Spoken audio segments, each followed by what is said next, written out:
오늘 하나님의 말씀 전해드리도록 하겠습니다. 오늘 하나님의 말씀은 누가복음 18장 9절에서 14절 말씀입니다.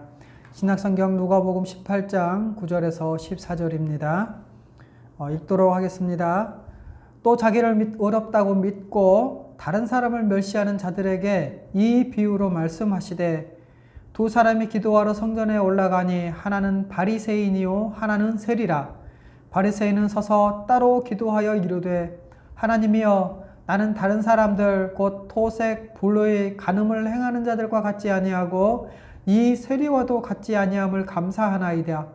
나는 일에 2번씩 금식하고 또 소득의 11조를 드레나이다 하고, 세리는 멀리 서서 감히 눈을 들어 하늘을 쳐다보지도 못하고 다만 가슴을 치며 이르되, 하나님이여 불쌍히 여기소서, 나는 죄인이로소이다 하였느니라. 내가 너희에게 이르노니 이에 저 바리새인이 아니고 이 사람이 의롭다 하심을 받고 그의 집으로 내려갔느니라. 무릇 자기를 높이는 자는 낮아지고 자기를 낮추는 자는 높아지리라 하시니라. 아멘.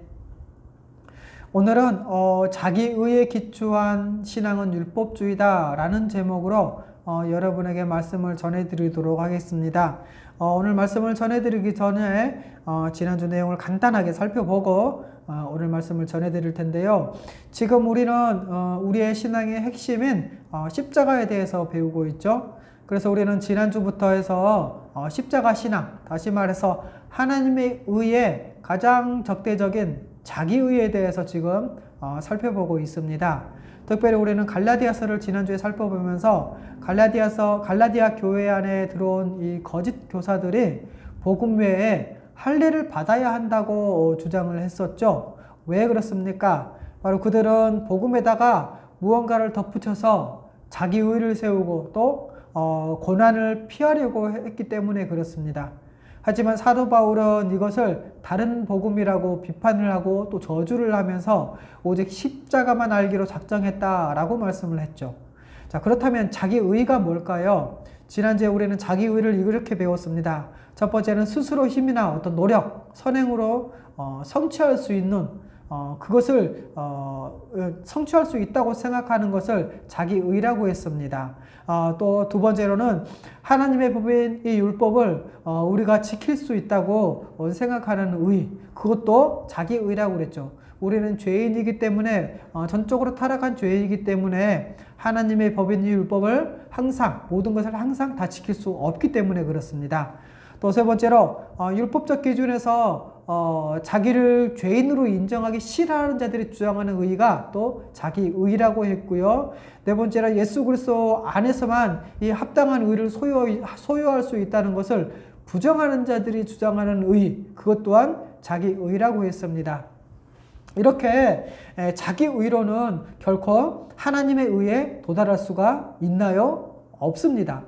그래서 예수님은 이 실패한 의로서 바로 서기관과 바리새인들의 의에 대해서 말씀하시면서 너희가 서기관과 바리새인 의보다 더 낫지 않으면 천국에 들어갈 수 없다라고 말씀을 하셨던 것이죠. 오늘은 계속해서 자기 의에 대해서 살펴볼 텐데요. 오늘 우리가 읽었던 말씀 누가복음 18장 9절에서 14절 말씀의 내용은 이렇습니다. 예수님은 자기 의를 내세우면서 다른 사람을 멸시하는 자들에 대해서 비유로 말씀하시죠. 근데 이 비유 가운데 두 사람이 등장합니다. 한 사람은 바로 바리새인들이었죠. 바리새인은 다른 사람과 비교하면서 자기의 의를 내세우고 자기를 자랑해서 하나님께 인정받으려고 합니다. 하지만 세리는 어떻습니까? 멀리 서서 감히 눈을 들어서 하늘을 쳐다보지도 못하고 가슴을 치면서 하나님께 불쌍히 여겨주십시오. 저는 죄인입니다. 라고 고백을 하죠.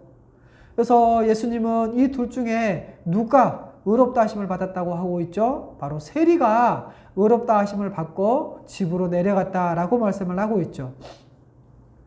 여러분, 하나님께서 심판하시는 기준, 그 기준은 바로 거룩한 하나님의 율법입니다. 그래서 로마서 2장 13절에 이렇게 말씀하고 있죠. 하나님 앞에서 율법을 듣는 자가 의인이 아니고 오직 율법을 행하는 자라야 의롭다 하심을 얻느니라 라고 말씀을 하고 있습니다. 율법을 듣는 자가 의인이 아니고 오직 그 율법을 행하는 자가 의롭다 하심을 얻는다라고 말씀하고 있죠. 그런데 문제는 어떻습니까? 갈라디아서 3장 10절 이렇게 말씀하고 있죠. 무릇 율법 행위에 속한 자들은 저주 아래 있나니 기록된 바 누구든지 율법책에 기록된 대로 모든 율법을 항상 행하지 아니하는 자는 저주 아래에 있는 자라 하였음이라 라고 말씀하고 있다는 것이죠. 그래서 모든 율법책에 기록된 모든 율법을 항상 지켜야만이 의롭다 하심을 얻을 수 있다라고 하는 것입니다. 그런데 여러분, 이 율법을 한 번이라도 어기면, 이 율법이 613가지라고 그러는데 그 중에 한 가지라도 어기면 하나님 앞에 영원한 죄인인데 그 죄의 형벌 속에 놓이게 되는 것인데, 여러분 이 현실을 우리가 인식한다면요, 여러분 어떻게 자기가 하나님 앞에서 감히 괜찮다고 말할 수 있겠습니까? 여러분 모든 율법을 항상 지켜야 한다는 이 율법 준수의 원칙을 생각할 때 여러분 우리 모두는 하나님 앞에 어떤 자이겠습니까? 우리가 이 십자가에 대해서 배우는데 여러분 이 십자가는 우리 인생의 전체를 지배합니다. 그래서 여러분 신자는 오직 십자가만 바라보고 사는 것이죠. 그러면 거기에 그 십자가에 누가 달려 있습니까? 바로 우리 대신 예수님께서 달려 계시죠.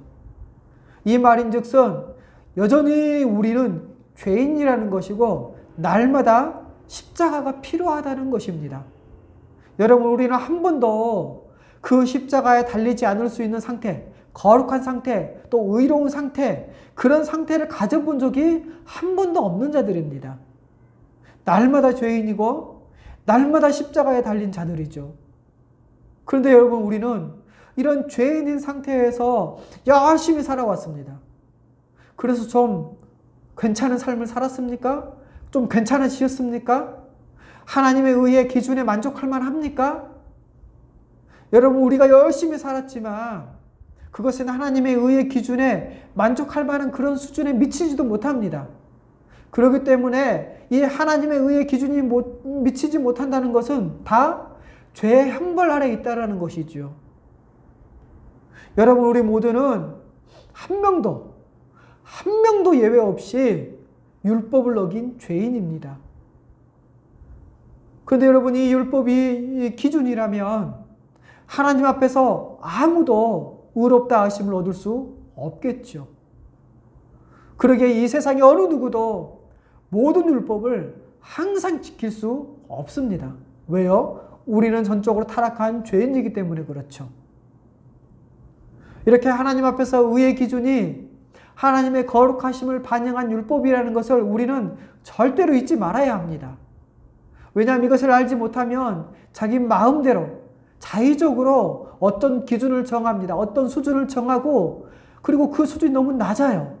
그리고 그 낮은 기준을 토대로 자기를 의롭다고 규정하게 된다는 것이죠.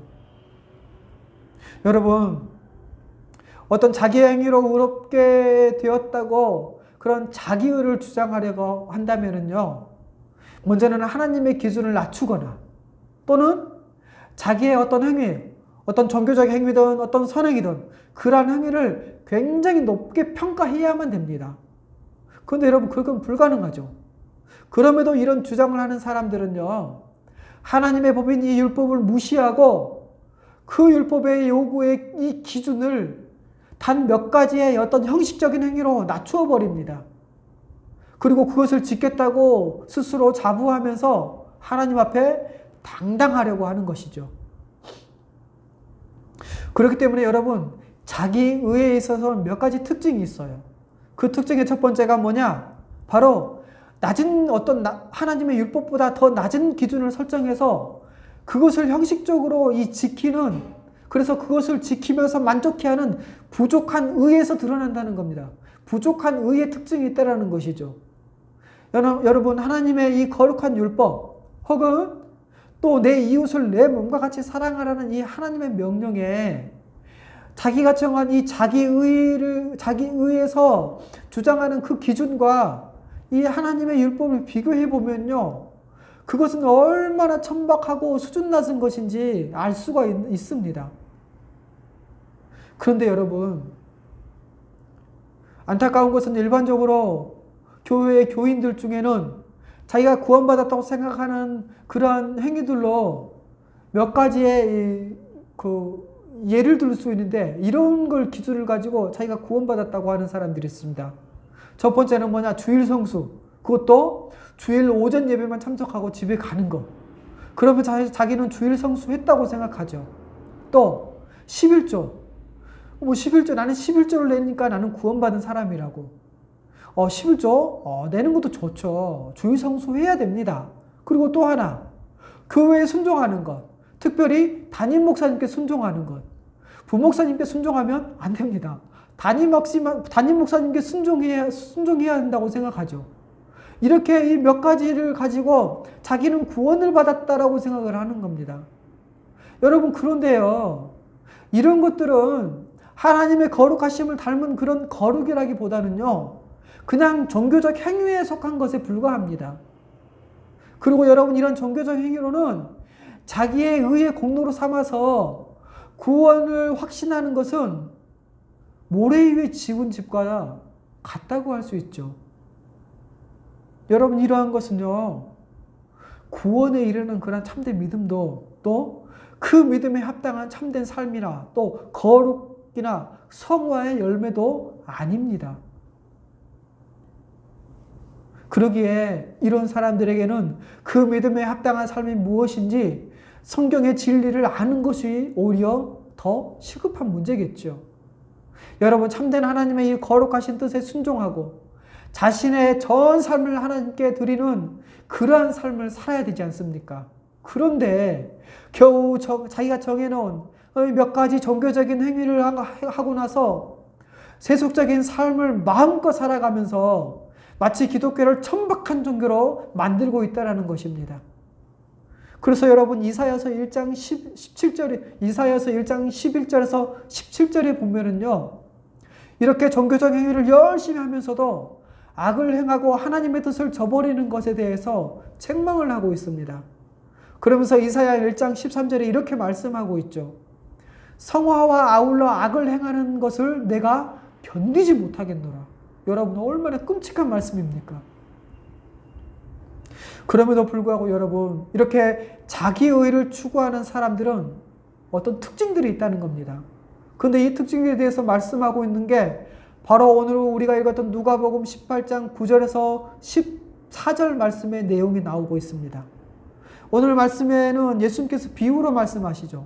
그런데 예수님의 이 비유는 전형적인 자기의에 빠진 사람의 모습에 대해서 말씀을 하고 있다는 것이죠. 여러분, 우리도 혹시 이런 모습이 있지 않는가 한번 생각해보고 자기의 신앙을 점검해 봐야 할 것입니다. 그래서 자기의의 특징 중에 또 하나는 뭐냐? 바로 다른 사람과 비교하면서 자기 비교하면서 자랑하는 이런 상대적 의의입니다.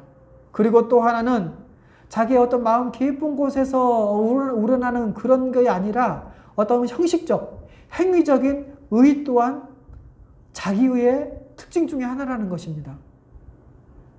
먼저는 다른 사람과 끊임없이 비교하는 가운데서 드러나는 이 상대적 의에 집착하는 것. 그래서 오늘 말씀에 보면 두 사람의 성전에 올라가서 기도를 하죠. 바로 바리새인과 세리입니다. 그런데 바리새인은 어떻게 기도하죠? 바리새인은 서서 따로 기도하죠. 근데 그 기도의 내용, 감사의 내용이 뭡니까? 나는 다른 사람들, 바로 토색, 불의, 간음하는 자들, 그리고 이 세리와도 같지 않음을 감사하나이다 라고 하고 있습니다. 지금 바리새인의 기준이 뭡니까? 하나님의 율법입니까? 아니죠. 다른 사람, 즉 죄인, 세리, 그리고 이 다른 사람들보다 내가 더 낫다라는 것입니다. 이렇게 어떤 우월감, 그리고 이와 반대되는 어떤 열등감, 이것을 가지고 자기의를 자랑하는 것이죠. 내가 저 사람보다 괜찮다. 그러기에 하나님이 보시기에 내가 저 사람보다 괜찮다 라고 생각하는 이런 우월감. 반대로 나는 저 사람보다 못하니까 하나님이 나를 좋아하시지 않을 거야 라는 이런 열등감, 이러한 생각들을 한다는 것이죠.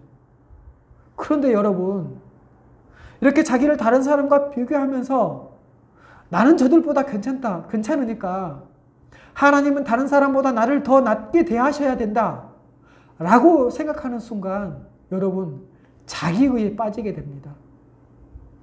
이건요, 자기의에 빠진 신앙생활입니다. 또 행위에 근거한 그러한 공로에 기반을 둔 이런 행위적 의에 집착하고 있는 경우도 있죠. 여러분, 오늘 말씀에서 바리새인은 나는 이런 거 안 했다. 나는 그런 거 안 했다. 그리고 12절에 뭐라고 합니까? 1회에 2번씩 금식하고 소득에 11조를 드린다. 잘한 거죠. 바리새인 잘하고 있는 겁니다. 그런데 문제는 뭡니까? 이렇게 자기가 한 것을 근거로 내세우면서 내가 다른 사람보다 불의, 도색, 죄인들, 세리보다 낫다라고 말하는 겁니다. 바리새인은 자기 행위를 기반해서 나는 이런 거는 안 했고 이런 것은 했으니까 나는 하나님 앞에서 더 괜찮습니다. 더 나은 존재이고 더 나은 대접을 받을 자격이 있습니다. 라고 얘기하면서 자기 행위를 공로 삼는 이것이 문제라는 것이죠. 이것은 바로 행위적 의요. 그 행위에 기반한 자기 의입니다. 여러분, 이렇게 바리새인은 자기 의를 자기의 어떤 몇 가지 행위의 기초에서 그렇게 판단하는 행위적 의이고요. 또 다른 사람과 비교해서 자기를 더 낫다고 생각하는 상대적 의를 기반한 것입니다. 그리고 이 의를 기초해서 다른 사람을 멸시하고 자기를 자랑하죠. 그런데 여러분, 이런 사람은요, 전형적인 죄인, 그 죄인의 특징이죠. 이런 사람은 죄인입니다. 여러분, 하나님의 의의 기준이 이런 사람은 뭔지 모르는 사람이라는 것이죠. 여러분, 이것은 율법에 나타난 하나님의 거룩하심과 아무런 관련이 없습니다. 뿐만 아니라 율법에 나타난 하나님의 이 요구에도 전혀 미치지 못한 헛된 행위에 불과한 것입니다. 여러분, 오히려 이런 교만, 이런 무지, 더 나아가서 자기의에 대한 이런 확신은 하나님 앞에서 악한 죄에 불과한 것입니다. 그런데 여러분, 이 자기의에는요, 무지, 외식, 착각, 오해, 교만과 멸시, 질시와 낙심, 이런 것들이 포함되어 있습니다. 자기가 죄인임을 참으로 고백하지 않으면요, 자기 의를 인정받으려고 하고 또 예수 그리스도의 십자가 이 믿음만으로 이 선물을 받을 수 있다는 이 하나님의 의에 대해서 그 관심이 없어지고 그런 관심은 사라지게 됩니다. 또 하나는 바로 자기 의에 기반한 특징 중에 또 하나는 철저한 인과관계에 의한 신앙행위를 한다는 것입니다. 그러면서 열심히 하면 복 받는다고 하죠. 물론 열심히 해야죠. 그런데 여러분, 열심히 한다고 해서 그것이 반드시 복과 연결됩니까? 열심히 했는데 복을 못 받은 사람 뭡니까? 저주받은 사람입니까? 여러분, 이런 인과관계, 이걸 인과응보라고 하는데요. 이런 여러분, 인과응보는 기독교 신앙이 아닙니다. 오히려 윤회의 작동 원리, 그런 원동력, 다시 말해서 업보와 관련된 불교 철학의 핵심 사상 중 하나입니다. 이런 인과관계를 따르는 신앙은요, 불교의 금강경의 원리, 다시 말해서 자업자득, 또 인과응보, 자작자수, 맞나요? 어쨌든 자승자박, 또 자작지열, 이런 금강경의 원리라는 것이죠. 여러분, 이것은요, 하나님이 우리에게 거저주신 그 은혜의 원리를 상실하게 만듭니다. 그러게 여러분, 만약에 이러한 요소가 우리의 신앙 가운데 있다면 그것은 율법주의의 전형적인 자기의 신앙입니다. 여러분, 구원을 받을 때는 십자가로. 그래서 지금은 하나님과 관계가 회복되었으니까 이제는 내 행위를 하면서 하나님이 다른 사람과 나를 비교해서 그만큼 상을 더 주고 덜 주고 혹시 그래야 되나요? 물론 잘한 것도 있겠죠. 분명히 있을 것입니다. 그런데 여러분, 자기 행위를 갖고 이렇게 하나님 앞에 자기 행위를 제시한다면 여러분, 우리 행위 전체를 하나님의 율법에 의해서 판단받을 수밖에 없습니다. 하나님은 하나님의 율법으로 우리의 행위 전체를 판단하십니다. 그리고 그 행위로 판단하시려고 우리의 모든 행위를 점검하기 시작하면요, 잘한 것은 겨우 한두 개, 나머지는 줄줄이 다 죄입니다. 마치 비엔나 소세지처럼 하나의 어떤 잘한 것, 나머지는 죄, 전부 죄라는 것이죠. 여러분, 우리는 한평생 예수를 믿기 전이든 예수를 믿은 후든 우리의 행위로 하나님 앞에 선 적은 한 번도 없습니다. 그런데 여러분, 어떻게 나는 저 사람보다 낫다라고 말할 수 있겠습니까? 여러분, 십자가는 구원받기 위해 필요한 것이고 삶은 자기 힘으로 살아가는 것이라고. 그래서 하늘은 스스로 돕는 자를 돕는다고 말하는 그러한 사상. 여러분, 이거는 하늘은 스스로 돕는 자를 돕는다. 이거는 기독교 신앙이 아니라 인본주의 사상입니다. 그래서 내가 열심히 하면 하나님이 반드시 복을 주실 것이라고 하는 그러한 생각은 옳지 않습니다. 오히려 이것은 성경에 반하는 것입니다. 여러분, 우리의 신앙생활은요, 그 시작과 출발, 그리고 그 중간의 삶의 여정, 이 모든 것은 다 똑같은 원리를 따라야 합니다. 다 십자가입니다. 십자가의 원리를 따라야 합니다.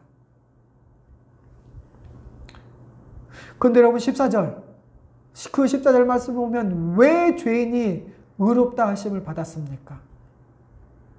여러분, 세리는 자기가 하나님 앞에 잘했던 것, 잘한 일, 잘못한 일, 그런 것 생각하지 않고 성전에 기도하러 왔죠. 세리는 바리새인과 다르게 의의 기준이 하나님이었습니다. 다른 사람이 아니라 하나님이었죠. 그래서 세리는 어떻게 기도합니까? 멀리 서서 감히 눈을 들어서 하늘을 쳐다보지도 못하고 가슴을 치면서 어떻게 기도하죠? 하나님이여, 불쌍히 여겨주십시오. 나는 죄인입니다. 라고 고백을 합니다. 예를 들면 마치 교회에 와서 다른 사람들은 앉아서 예배 드리고 있는데 교회 한 구석에 의자에 앉지도 못하고 서서 가슴을 치면서 하나님, 저를 불쌍히 여겨주세요. 저는 죄인입니다. 라고 하고 있는 것이라는 것이죠. 그런데 여러분, 이 모습이 바로 하나님 앞에 선 인간의 가장 전형적인 모습입니다. 하루 종일 충성을 다하고 나서 나는 죄인입니다. 불쌍히 여겨주십시오. 라고 하는 것이죠. 여러분, 죄인은 자기의 의를 부정하는 자입니다. 그리고 하나님의 의를 구하는 자, 십자가의 의를 구하는 자죠. 그래서 예수님은 이 사람이 의롭다함을 받았다라고 말씀하신 것입니다. 여러분, 그러면 이 사람은 하나님 앞에서 어떤 존재인지를 알았다라는 것이죠. 어떻게요? 십자가를 통해서 안 것입니다. 십자가에 달려서 하나님의 영원한 저주를 받아야 될 존재인 것을 안 것이죠. 그런데 나 같은 자가 십자가 은혜로 용서받고 하나님 앞에 서 있다는 것. 그런데 하나님께서 그리스도와 나를 합하게 하시고 내게 하늘의 모든 복을 이미 다 주셨다는 것이죠. 이것이 우리가 열심히 하는 그런 동기인 것입니다. 이것이 우리의 열심을 내는 동기라는 것이죠.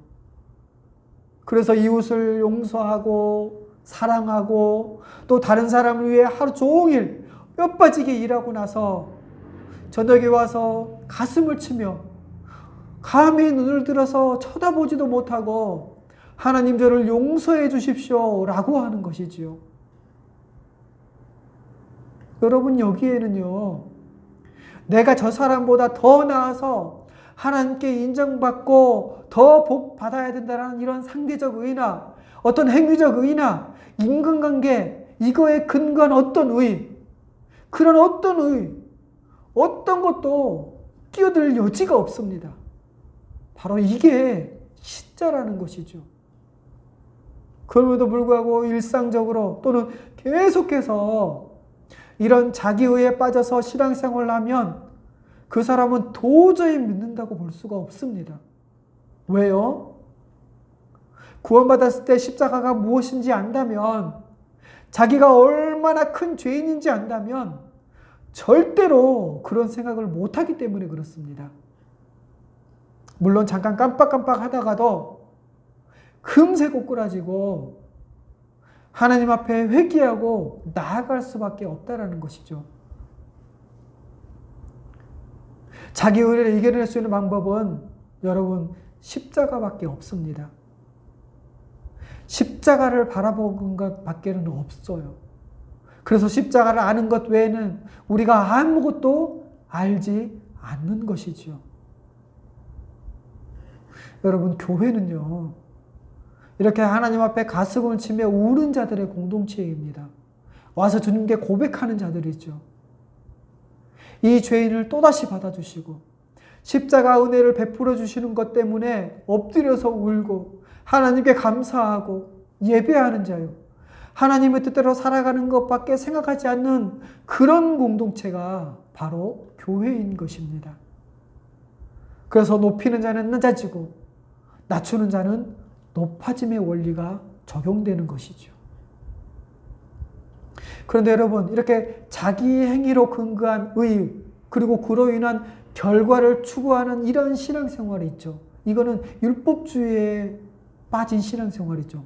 그런데 이 자기의 행위에 근거한 의에는 두 가지 방향이 있습니다. 첫 번째가 뭐냐? 바로 이 종교적 행위로 세속적인 복을 보장받기를 원한다는 것입니다.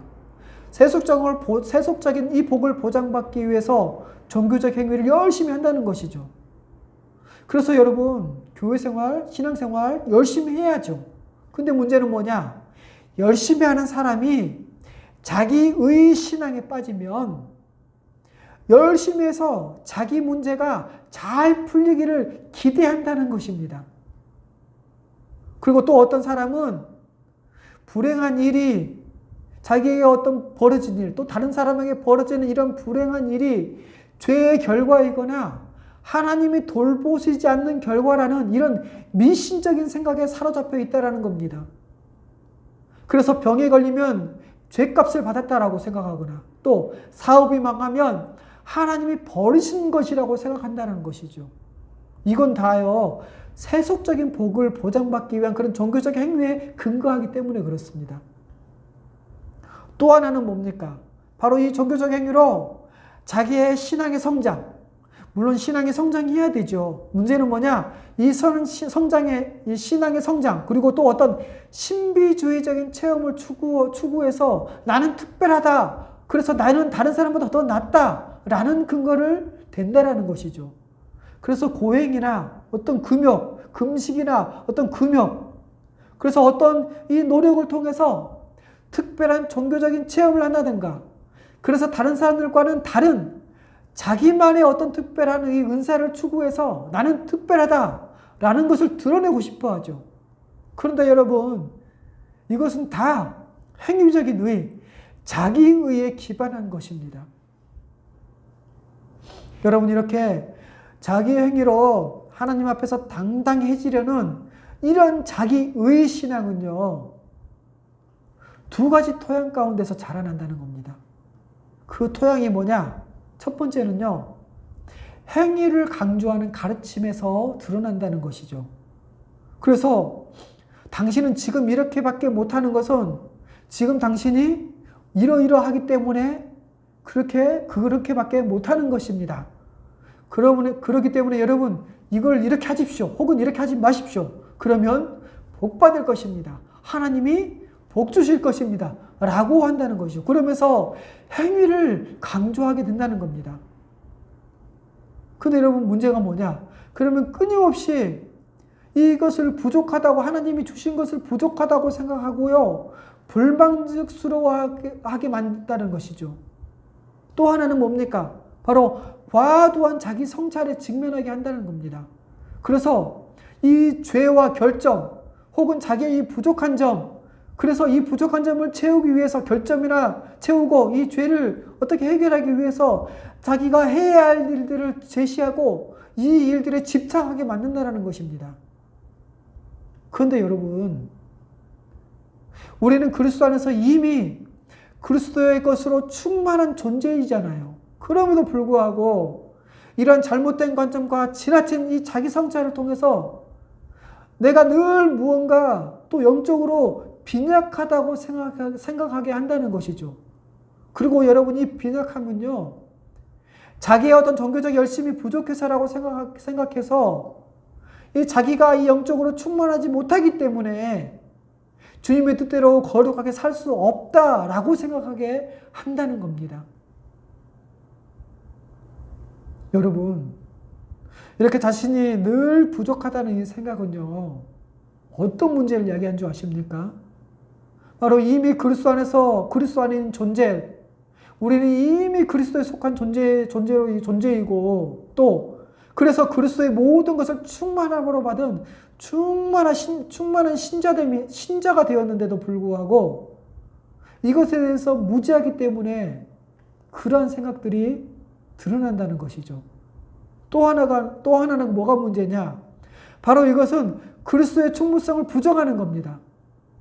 이런 불신앙에서 출발해서 이 자기의 이 지나친 자아 성찰은 결국 자기가 복을 받은 상태가 아니라 오히려 벌 받은 상태, 좋지 않고 빈약한 상태라고 생각하게 만든다는 것입니다.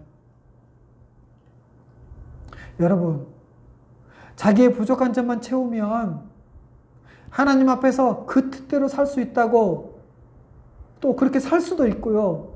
그로 인해서 하나님께 무언가 영적이든 물적이든 어떤 복을 받을 수 있다고 생각하게 만든다는 겁니다. 그래서 그 부족한 점을 채우기 위해서 자기가 정한 혹은 누군가 제시했던 그런 몇 가지 종교적 행위를 열심히 하게 만들죠. 그것에 열심을 내게 만든다는 겁니다. 그리고 어떻습니까? 자기가 정한 어떤 이 기준에 도달했다라고 생각하면, 나는 합당하다라고 생각하면 어떻습니까? 하나님 앞에서 당당히 서서 무언가를 요구할 수 있고 받을 수 있는 자격을 얻었다고 믿게 된다는 것이죠. 그러니 어떤 결과가 났죠? 나는 열심히 했는데 하나님이 나한테 왜 복을 안 주시냐고, 이런 말이 나온다는 것이죠. 자기 행위를 강조하면서 그것에 기초해서 복을 추구하는 이런 기복적인 신앙이 드러난다는 것입니다. 하나님이 기뻐하실 만한 몇 가지 행위, 특별히 어떤 선행이라든가 어떤 종교적 행위를 자의적으로 강조하고 또 그것에 기초해서 성경에 말하지 않는 이런 헛된 이 복을 약속하고 또 추구하게 만드는 것들입니다. 근데 여러분, 이런 종교적 행위를 열심히 하는 사람은요, 자기의 신앙에 빠져서 하나님께 무엇인가를 요구하는 그런 태도를 지니게 된다는 거예요. 하나님, 나는 이렇게 했으니 이렇게 해주셔야 됩니다. 나를 이렇게 대우해 주셔야 됩니다. 마치 인과관계에 빠지게 된다는 거죠. 그런 신앙생활에 빠지게 됩니다. 그러니 당연히 겸손이라든가 감사하는 마음이 없을 뿐만 아니라 하나님을 예배하는 자로 살아가지 않게 된다는 것이죠. 오히려 필요에 따라서 하나님을 자기의 필요를 채우는 도구로 사용한다는 겁니다.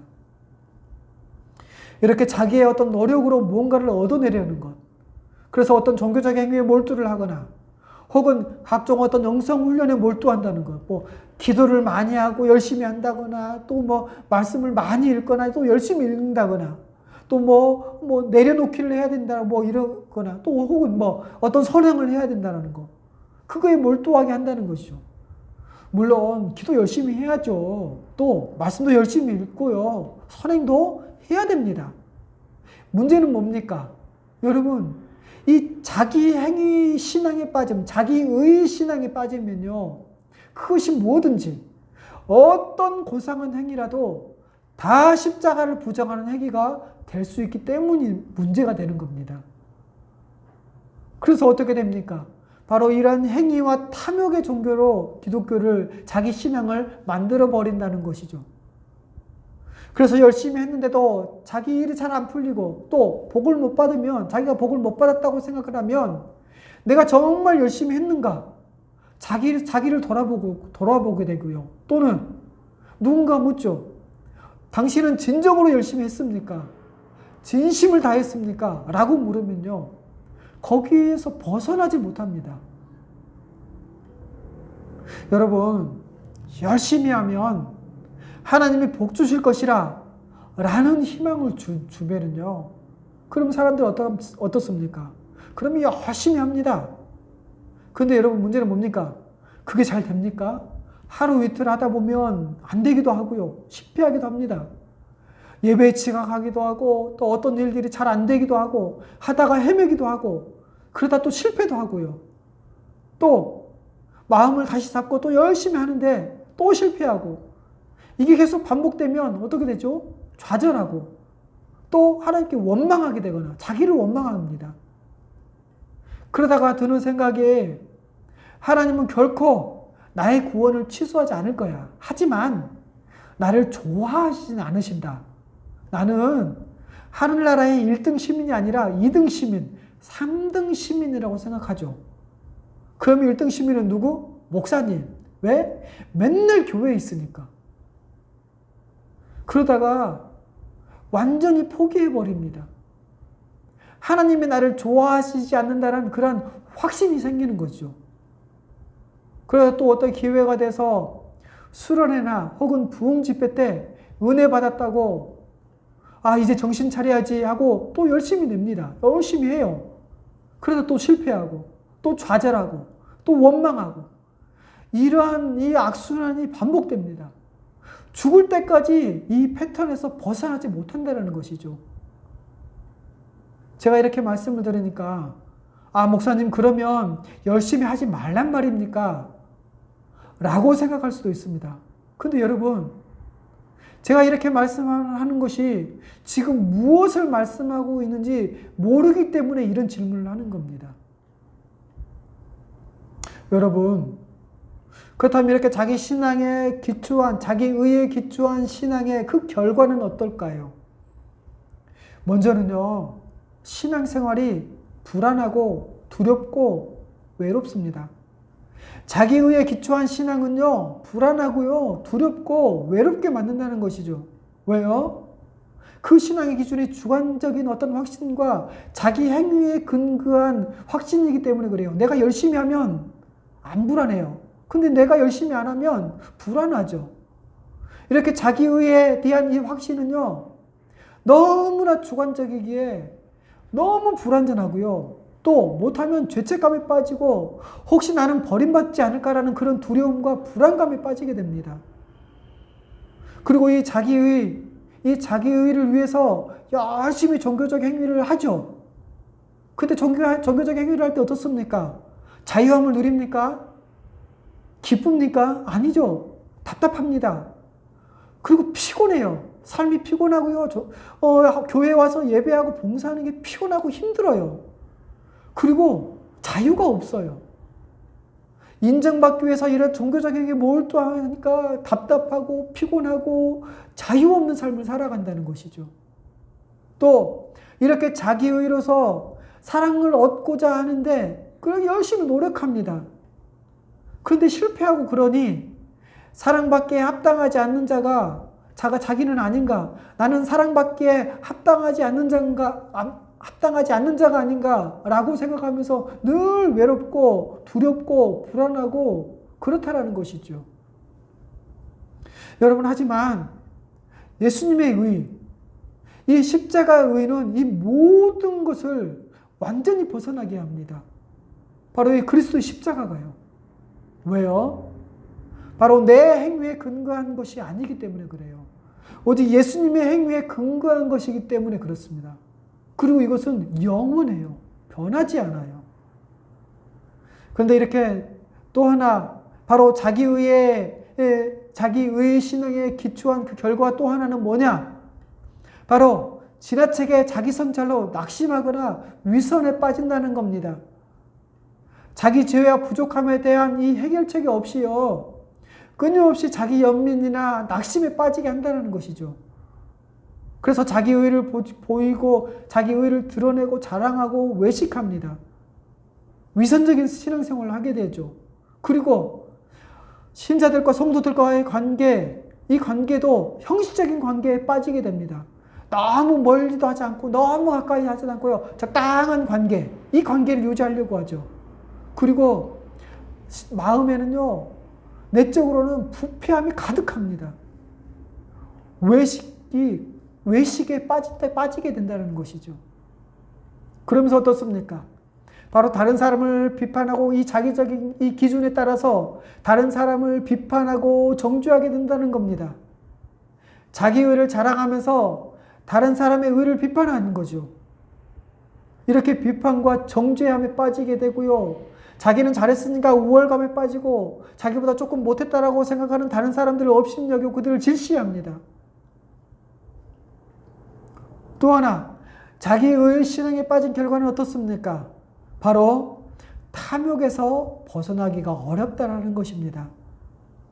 그래서 자기의에 대한 어떤 보상을 필연적으로 요구하게 되어 있습니다. 그래서 어떤 세속적인 성공이나 물질적인 번영을 추구하고요, 또 이웃에 대해서 너도 열심히 하고 너도 뭐 해야 된다라고 이웃을 착취하고, 그렇게 하지 못한 이웃들을 무시하거나 무관심하게 된다는 것이죠.